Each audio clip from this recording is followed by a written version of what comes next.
I was having my morning coffee when I opened the envelope from Beverly Hills Cosmetic Surgery Center. For a moment, I thought it was junk mail, some marketing ploy targeting women my age. Then I saw my name at the top of a $40,000 medical bill for breast augmentation surgery I'd never had. My hands shook as I read through the itemized charges: surgeon fees, anesthesia, post-operative care, premium silicone implants. All performed on someone using my name, my social security number, my insurance information. I called the surgery center immediately. "This is Gabriela Santos. I received a bill for surgery I never had." "Let me check your file, Miss Santos." The receptionist paused. "It shows here that you had breast augmentation surgery 3 weeks ago. Dr. Richardson performed the procedure. I've never been to your facility. Someone used my identity." "Ma'am, that's impossible. We require photo identification and insurance verification." "Then someone forged my ID."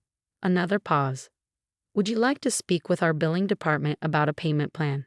"I want to speak with your fraud department now." After being transferred 3 times, I finally reached someone who understood the gravity of what I was saying. They agreed to pull the file and review the documentation. "Miss Santos, the patient who came in did have identification with your name and information. But now that I'm looking more closely at the photos in our system." "What photos?" "We take before and after photos for all procedures. The woman in these photos, she doesn't look like the photo on the ID she provided." My stomach dropped. "Can you describe her?" "Blonde hair, about 5'6", probably early 30s.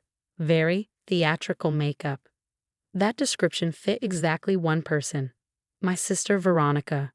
I hung up and immediately called her. "Ronnie, we need to talk. Now." "Oh hey Gavs. What's up?" "What's up is that I just received a $40,000 bill for breast implants. Want to explain that." The silence on the other end was deafening. "Ronnie, look, I can explain. You better start explaining fast. I was going to pay it back. It's not like you were using your good credit anyway." I sat down hard in my kitchen chair.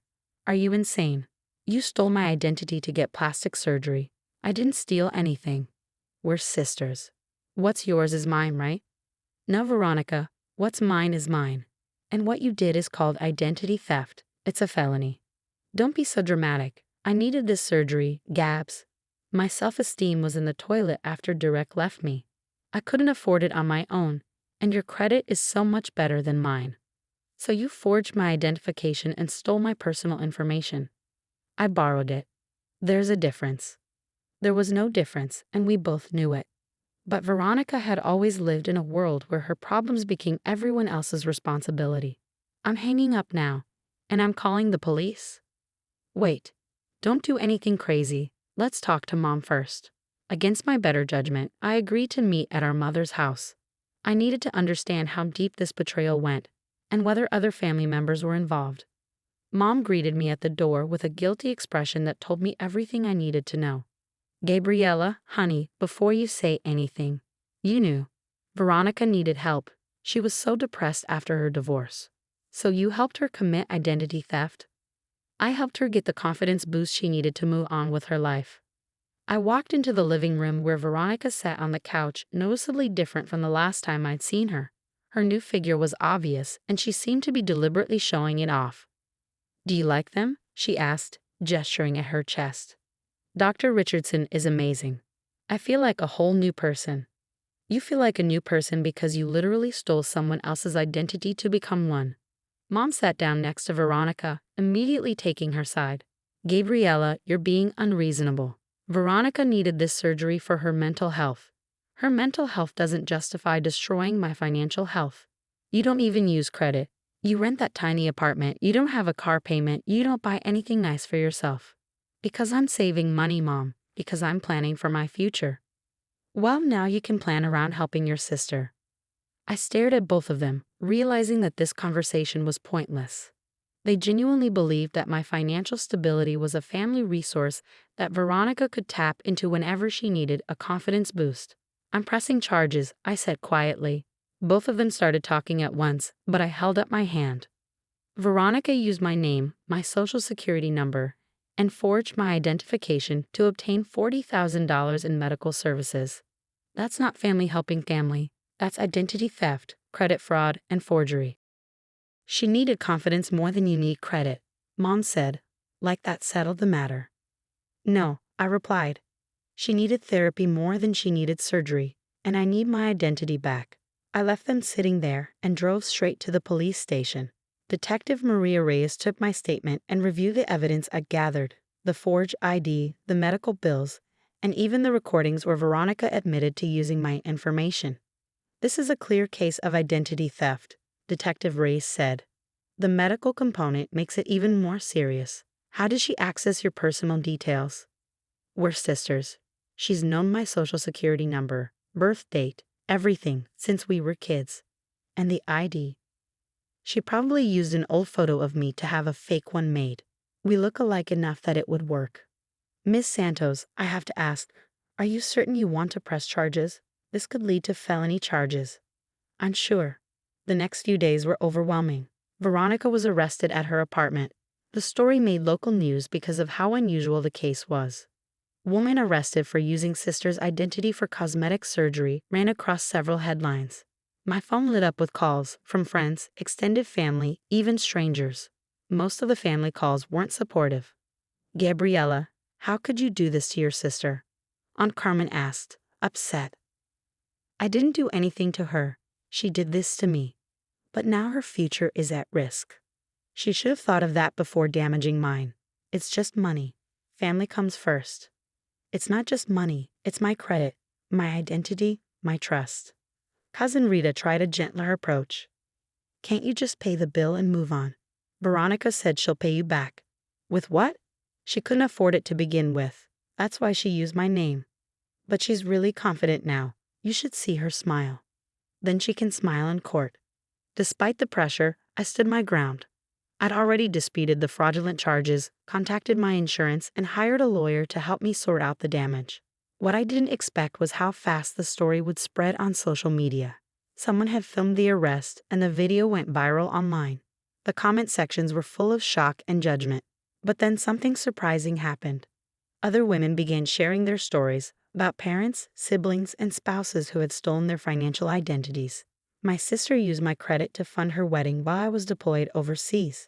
My mom opened cards in my name when I was a teenager. My brother bought a motorcycle in my name, then called me dramatic when I confronted him. Suddenly, my situation wasn't an isolated incident. It was part of a broader conversation about financial betrayal in families and the silence victims are pressured into keeping. A victims advocacy group contacted me about speaking at a conference. A national credit service asked to use my case as a learning tool. 3 law firms offer free legal help to pursue civil claims against both Veronica and the clinic that approved the surgery. Meanwhile, Veronica was facing real legal consequences. She was charged with identity theft, credit fraud, and forgery, serious charges that carried the risk of years in prison. Her lawyer called me personally. Miss Santos, my client is open to a plea deal. She'll accept guilt if you'll agree to a reduced sentence. What does reduced mean? Probation, community service, and repayment, including legal costs and credit monitoring. I paused just long enough to be polite. No deal. You don't want your sister to go to prison, do you? I want her to be accountable. She made choices that hurt me deeply. She doesn't get to walk away from that without consequences. The trial lasted 2 days. Veronica's defense was that she was emotionally fragile after her divorce and didn't understand the seriousness of what she was doing. The prosecution presented evidence that she'd researched the surgery center for months, had fake identification professionally made, practiced forging my signature, and had even created fake pay stubs to support the loan application. This wasn't an impulsive decision born of emotional distress. This was a calculated fraud scheme. Veronica was convicted on all 3 felony counts and sentenced to 18 months in prison, followed by 3 years of probation and in order to pay full restitution. The Cosmetic Surgery Center was also investigated and fined for failing to properly verify patient identity, which led to them implementing new security protocols. During Veronica's sentencing, she was allowed to make a statement. She looked directly at me and said, "I hope you're happy now. You destroy your own sister over money." I was allowed to respond with a victim impact statement. Your Honor, this case was never about money. It was about identity, trust, and respect.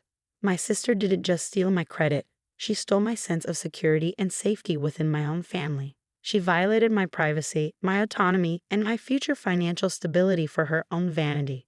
I paused, looking at Veronica. I didn't destroy my sister. She destroyed herself by choosing to commit crimes instead of addressing her problems through legal and healthy means. The judge agreed. Ms. Veronica Santos, identity theft is not a family matter. It's a serious crime that destroys victims' lives and financial futures.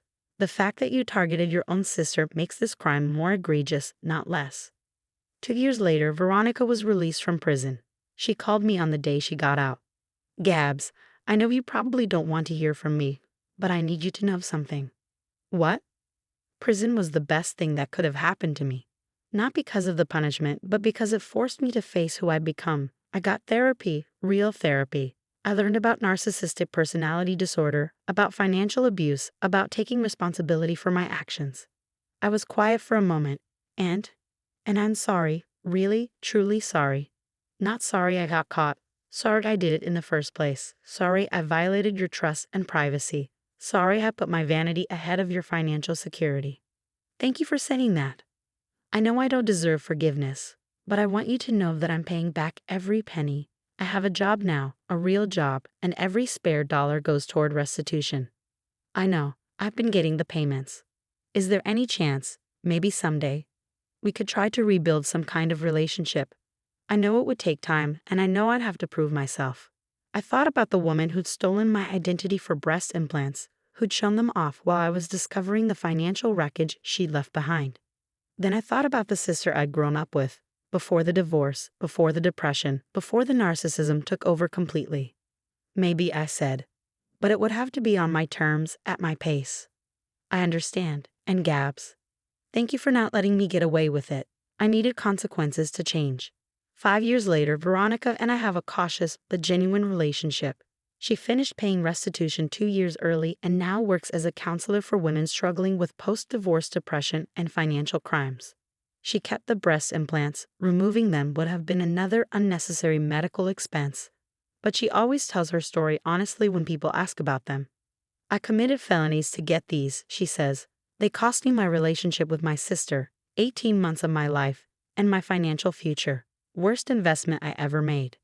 As for me, my credit was fully restored, and I used the experience to become an advocate for victims of family financial crimes. I speak at conferences, work with law enforcement, and help other people understand that protecting yourself from criminal family members isn't betrayal, it's survival. Because sometimes the most loving thing you can do for someone is refuse to enable their worst behavior, even when they're family, especially when they're family.